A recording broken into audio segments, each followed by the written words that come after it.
Sunday, you sneaky day, sneaking up and making us feel ill-prepared for a Monday. My name is Van der Puchert, and this is Finding Frequency, and I'm definitely feeling the carte blanche effect again, and I don't know if I mentioned this before in the podcast. I think I have, is that in South Africa, around this time, I think in an hour or two, because it's only like closing up to 6 in the afternoon now. It's a bit of an earlier recording.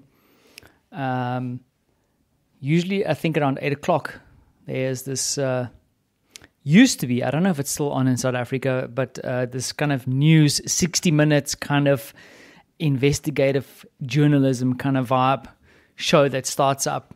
And it's got a very distinct theme song to it. Don't ask me to repeat it now, but I remember, and it was kind of a thing, and a lot of people that I speak to, South Africans, will know or identify with this, or have spoken or mentioned this, is that it's the carte blanche effect, because everything is cool, the day is really nice, it's Sunday, you're chilling, you're hanging out with the family, you're doing whatever you need to do, and then at some stage that theme song comes up, you hear it, and then you go, it's time for the new week. I need to reset. What's happening? Do I need to go check emails? Did I check all the emails? I'm supposed to check emails. And then you reset for get into the starting and to pole position, get to bed. And then Monday sneaks up on you and you're like in a bad mood. So the carte blanche effect. And I must say, I don't have that. I still feel it a little bit, like especially when it's a Sunday. I forget that it's Sunday. And then when it starts getting afternoonish, you start thinking, okay, cool. You know, it's usually time when Frantzi starts coming back from wherever he's gallivanting. And then we need to start preparing him for the next day. And what is the next day? What does it mean? I start thinking about what is on the calendar for the next day. And you start to feel that vibe. Less so, I guess, nowadays with all of us working from home. But yeah, so today is extraordinary. What can I say? Once again, spending time around the kitchen table here with Frantzi. Marta was making some samosas. I don't know if you're familiar with them. It's an Indian thing. Albeit here in Poland, they look completely different to what I'm used to.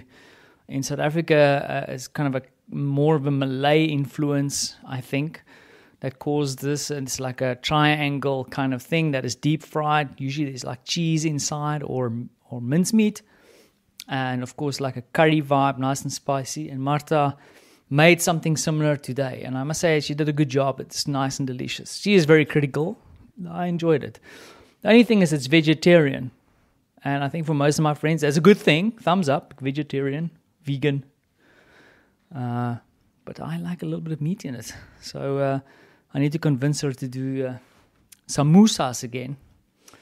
And so she was doing that. And I was playing Minecraft with Frantzi.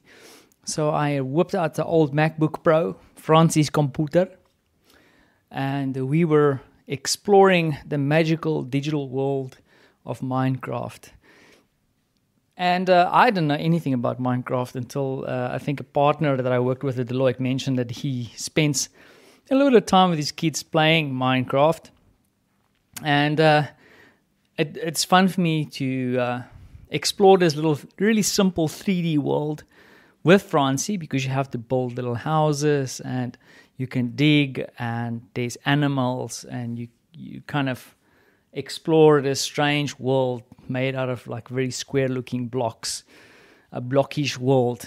And it's amazing for me to do this with him and see how he starts to master a computer and move a mouse around. And I know, like, in some way I also feel a bit depressed because I don't want him to master that, but it's also cool. But the one thing I would say, though, that I do enjoy with a little bit of a smile in the back of the mind is that in the case of everything else, like he could sit in front of the TV for hours watching cartoons, which we've cut drastically. Luckily, there was something in the beginning of the pandemic that was a bit of a crazy thing with him sitting in front of TV. We've whittled it down to 1 or 2 episodes, maybe in the evening, just to, I don't want to cut it off completely, I'm not like that. But with the Minecraft vibe, if I leave him on his own, because sometimes I'll go and make a cup of coffee or sneak off to the bathroom or whatever, he doesn't want to do it on his own. He wants to do it with Tata or Mama. So he definitely has more fun doing it with us together, where we explore and do different things, than on his own. And sometimes, like, for a moment, I go, oh, that's annoying, because now, I can't leave him alone. He wants to do it with me. But then this kind of thing kicks back in my mind. It's like, hey, he appreciate it that he wants to do this with you, because one day he's going to want your old ass to stay at home while he's going out. So it is fun. It's definitely fun. And also with the phone, my iPhone reminding me with all kinds of photos of Cross. I just received a photo this morning because I've got this little widget on my phone that keeps on showing me photos, and kind of showed me a photo of about, I think, a year and a half ago of him standing outside of a little shop eating ice cream.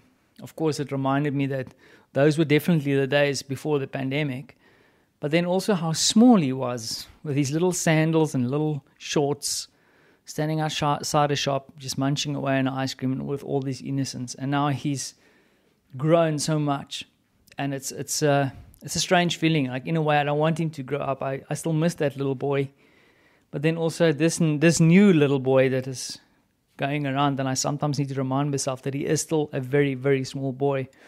It's also a joy to have around, especially now that he's communicating and doing all kinds of fun things with dad and mom especially. So Frantzi brings the extraordinary again today, the computer man, the computer man. So I hope that you are having a good day, preparing for a new week, preparing for the new year. I wanted to share this before. I actually wanted to talk about it yesterday, and I don't want to say it because some of my friends might think I'm a bit of an asshole. But I can be grumpy, and man, I can't remember. It happened yesterday because sometimes I have this knee-jerk reaction to things, and I think it's still like this dry, sometimes dark humor I have from my days in ad agency. And I was scrolling through, I think, Instagram yesterday, and I think Neil Patel or some author, one of these guys who talks about engagement and self-help and all these things. I mean, sometimes I feel some of these guys are writing all kinds of books, and they haven't really lived the life that they are preaching.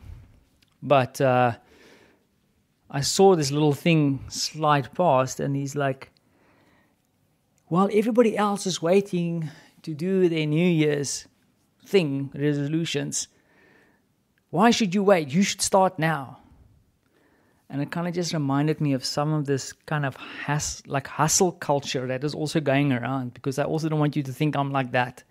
I think sometimes slowing down, just spending time, sometimes just being lazy, sometimes just sitting back on a couch watching TV, having a few drinks, having too many drinks, in fact, having that third, fourth cupcake, talking shit, swearing, doing that kind of stuff, that's also good.